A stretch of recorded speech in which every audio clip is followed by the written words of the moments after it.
اس نے اپنے ہاتھوں میں موجود چاقو کو سختی سے پکڑا اور آگے بڑھتے ہوئے زور سے دہاڑی۔ کہاں جا رہے ہو؟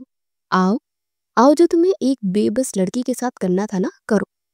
وہ دونوں آہستہ آہستہ پیچھے ہٹتے ہوئے اس کے سامنے پڑی باڈی کو خوف زدہ نظروں سے دیکھ رہے تھے۔ وہ 22 سالہ خوبصورتی کی مثال، معصوم چہرے والی سادہ سی لڑکی رات کے اس پہر خاموشی سے سڑک پر چل رہی تھی۔ یونیورسٹی سے نکلتے نکلتے بہت دیر ہو گئی تھی۔ آج سیکنڈ ٹائم کلاس کے ساتھ ساتھ ٹیسٹ بھی تھا۔ واپسی میں رات کے 8 بج گئے تھے۔ آج گاڑی بھی خراب تھی، اس لیے اسے ٹیکسی یا رکشہ پکڑنا تھا، لیکن اس وقت اسے سڑک پر دونوں ہی نہیں مل رہے تھے۔ وہ پیدل ہی آگے کی طرف بڑھنے لگی کہ آگے مل جائے گا، لیکن اس کے باہر آتے ہی وہ 3 لڑکے اس کے پیچھے سائے کی طرح لگ گئے۔ وہ کچھ دن سے انہیں اپنے آس پاس محسوس کر رہی تھی، مگر آج اسے اکیلا اور سڑک پر ٹریفک کم دیکھ کر ہی ان کی ہمت بڑھ گئی تھی۔ وہ اس پر آوازیں کسنے لگے۔ اس نے اگنور کیا، لیکن جیسے ہی وہ قریب آئے اس کے اندر جیسے کوئی گھنٹی زور سے بجی۔ خطرہ۔ اس نے فوراً اپنا بیگ کھول کر ایک ہاتھ اس کے اندر ڈالا۔ لڑکے قریب آ چکے تھے۔ اس نے آگے بڑھ کر اس کا سکارف کھینچنے کے لیے ہاتھ بڑھایا۔ ہانیہ کی برداشت جواب پہ گئی۔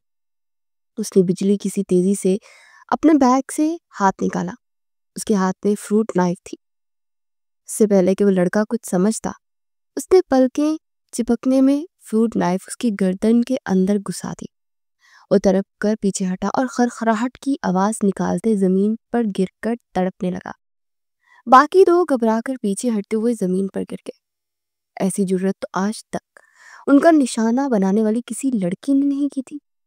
وہ تو بس ان کے آگے روتی گڑگڑاتی تھی، ان سے رحم کی بھیک مانگتی تھی۔ اور یہ لڑکی کیا تھی؟ اس نے ان کے گینگ کے سب سے طاقتور لڑکے کی جان صرف چاقو کے ایک ہی وار سے لے لی تھی۔ ان دونوں نے اسے دہشت سے دیکھا۔ پھر ایک نے دوسرے سے کہا، ایوب باغ، یہ لڑکی نہیں کوئی بلا ہے، ہمیں بھی مار دے گی۔ وہ آنکھوں میں خون لیے ان کی طرف بڑھ رہی تھی۔ وہ دونوں تیزی سے ہٹے اور پھر گرتے پھرتے ایک طرف پاک کھڑے ہوئے۔ وہ تھوڑی دیر تک انہیں جاتے دیکھتی رہی، پھر واپس پلٹی۔ اس کی نظر نیچے پڑے ہوئے بنڈے پر پڑی۔ وہ آنکھیں کھولے چت پڑا تھا۔ گلے کے گھاؤ سے خون بہہ کر زمین میں جذب ہو رہا تھا۔ پھر اس نے اپنے ہاتھ میں موجود چاقو کو دیکھا، جس کے خون سے لال تھا۔ اچانک ہی اسے جھرجھری سی آ گئی۔ آنکھوں سے غصے کی چادر ہٹی تو سمجھ آیا کہ اس سے کیا ہو گیا ہے۔ اس کے ہاتھ سے چاقو گر پڑا اور تیزی سے وہ پیچھے ہٹتے فٹ پاتھ کے ساتھ دیوار سے ٹکرا گئی۔ اس کا سارا جسم کانپنے لگا۔ وہ وہیں پر اکڑوں بیٹھ گئی اور گھٹنوں میں منہ چھپا لیا۔ او مائی گاڈ، یہ میں نے کیا کر دیا؟ میں ایسا کیسے کر سکتی ہوں؟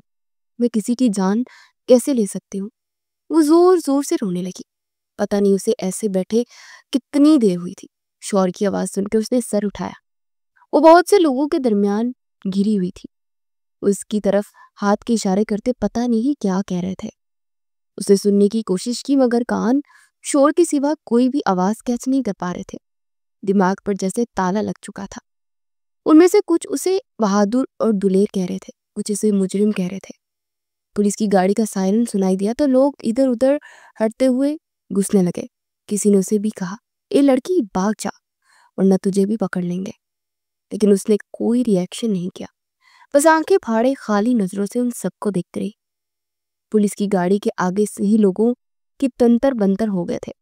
کچھ پولیس والے لوگوں سے سوال کرنے لگے، کچھ کرائم سین کو لاک کرنے لگے۔ پھر سب ایک انسپیکٹر ہتھکڑی لے کر اس کی طرف بڑھا۔ اے لڑکی، کیا نام ہے تمہارا؟ اس کی ہونٹ لرزے۔ ہانیہ شجاعت۔ پولیس والے ہتھکڑی اس کے ہاتھ سے پہناتے ہوئے کہا، مس ہانیہ شجاعت، آپ کو مرڈر کے الزام میں گرفتار کیا جاتا ہے۔ آپ کو چپ رہنے کا حق حاصل ہے۔ آپ وکیل کر سکتے ہیں، اگر افورڈ نہیں کر سکتی تو آپ کو گورنمنٹ کی طرف سے وکیل دیا جائے گا۔ انہوں نے اسے پولیس موبائل میں بٹھایا اور روانہ ہو گئے۔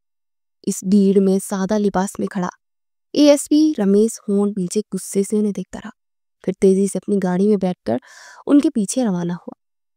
اے ایس پی رمیش کی سوچوں کا مرکز وہی تھی۔ اس کی ماموس ذات کزن تھی۔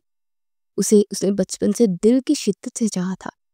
اس سے عمر میں کچھ چھوٹی تھی، مگر 4-5 سال کا فرق کچھ زیادہ نہیں تھا۔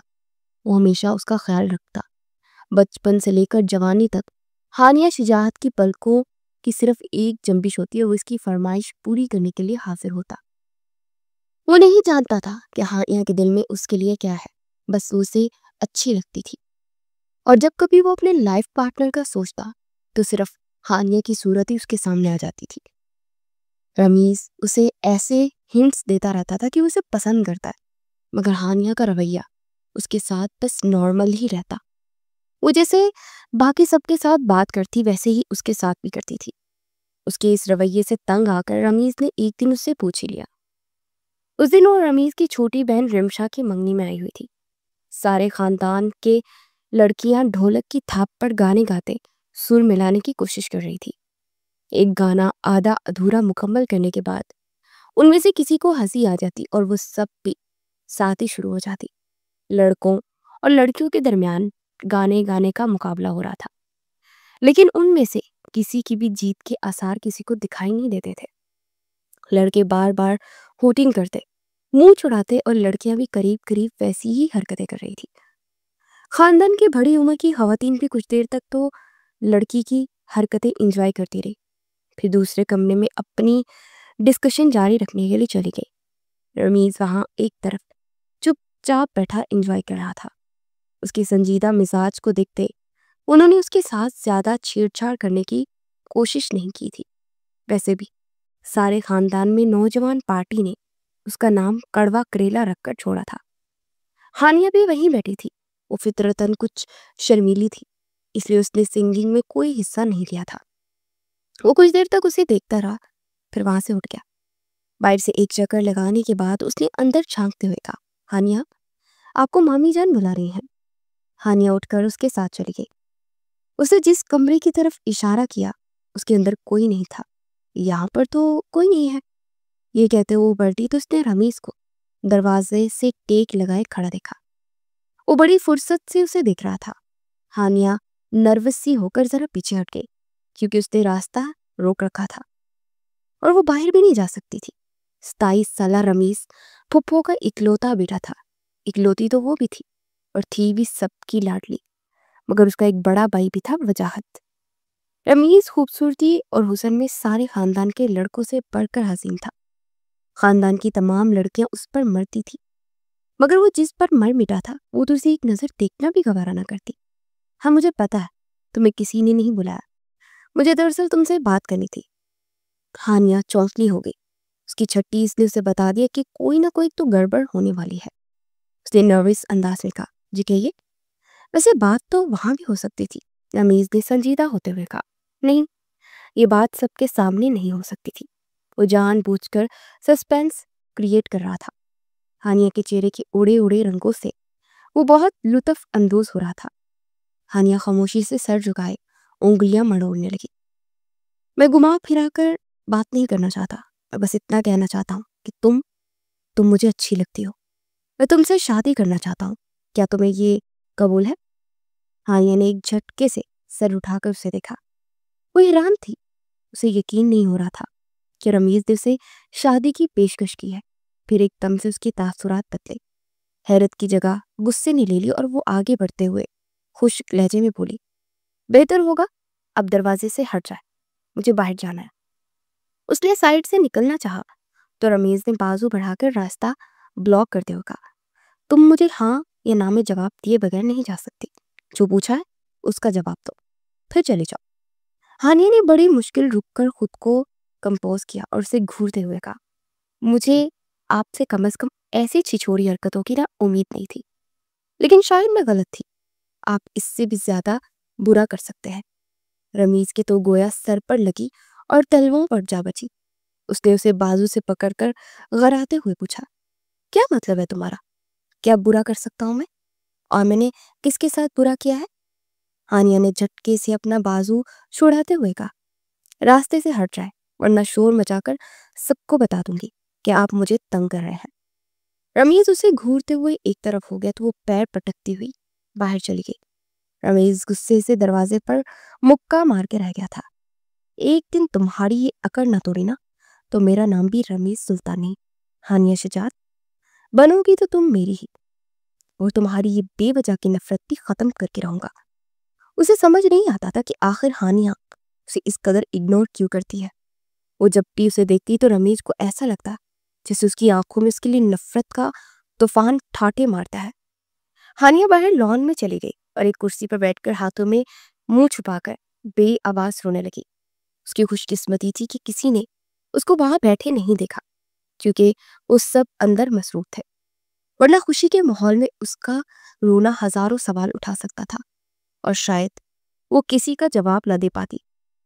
کچھ دیر بعد اس نے خود کو سنبھالا اور چہرے پر ایک فیک مسکراہٹ سجائی اور سب کے ساتھ شامل ہو گئی، لیکن سارا وقت رمیز اسے غسیلی نظروں سے ہی گھورتا رہا اور وہ پریشان ہونے کے ساتھ ساتھ جھنجھلاتی بھی رہی۔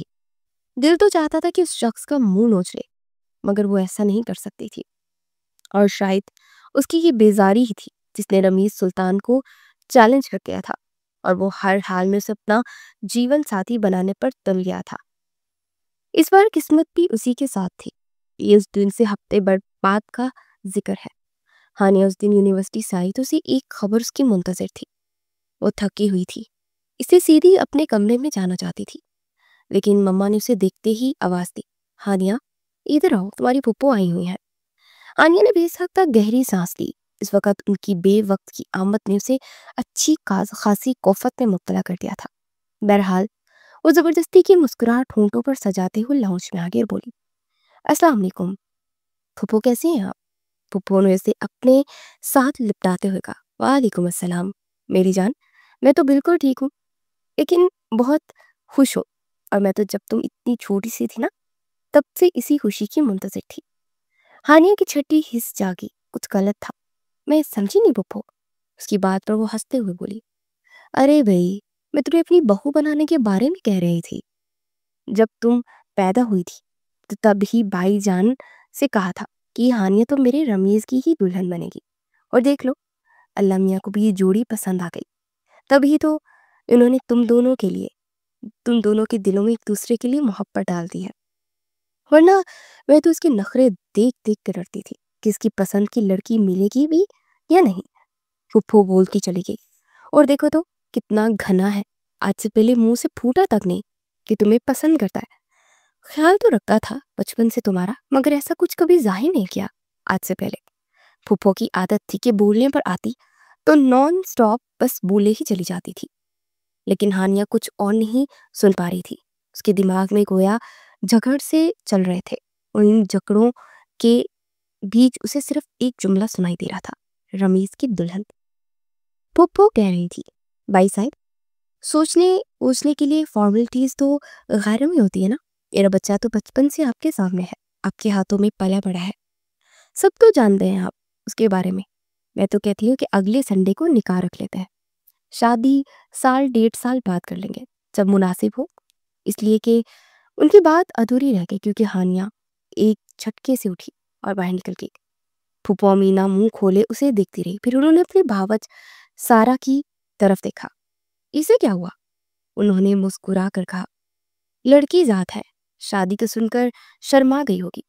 سارا کی بات سن کر وہ مطمئن ہو گئی تھی اور نکاح کے فنکشن کی پلاننگز کرنے لگی تھی، لیکن سارا غلط تھی۔ ہانیہ شرما کر وہاں سے نہیں اٹھی تھی، اور اپنے کمرے میں آ کر زور سے دروازہ بند کر کے اس کے ساتھ ٹیک لگا کر بیٹھ گئی۔ آنسو اس کا چہرہ بگو رہے تھے۔ روتے روتے اس نے اٹھ کر بیڈ کی سائڈ ٹیبل کی دراز کھولی اور ایک فوٹو البم نکالا۔ پہلے ہی پیج پر ایک تصویر تھی، یہ ایک برتھ ڈے پارٹی کی تصویر تھی جس پہ ہانیہ کے ساتھ ایک اور لڑکی بھی مسکرا رہی تھی۔ ہانیہ نے اس تصویر پر ہاتھ پھیرا، مجھے افسوس ہے ردا، کاش میں تمہیں بچا پاتی اس بے رحم انسان سے، کاش میں تمہارے لیے کچھ کر پاتی۔ وہ ردا کی تصویر تھی۔ ردا اس کی گہری سہیلی تھی، دونوں ایک دوسرے کے لیے لازم اور ملزوم تھی، ایک دوسرے کے بغیر ان کا ایک پل بھی نہیں گزرتا تھا، دونوں ایک دوسرے سے سب کچھ شیئر کرتی تھی، کم سے کم ہانیہ کو تو یہی لگتا تھا، جب تک اس نے ردا اور رمیز کی وہ گفتگو نہ سن لی جس نے اسے توڑ پھوڑ کر رکھ دیا۔ وہ سوچ بھی نہیں سکتی تھی کہ ردا اس سے اتنا بڑا راز چھپائے ہوئے ہے۔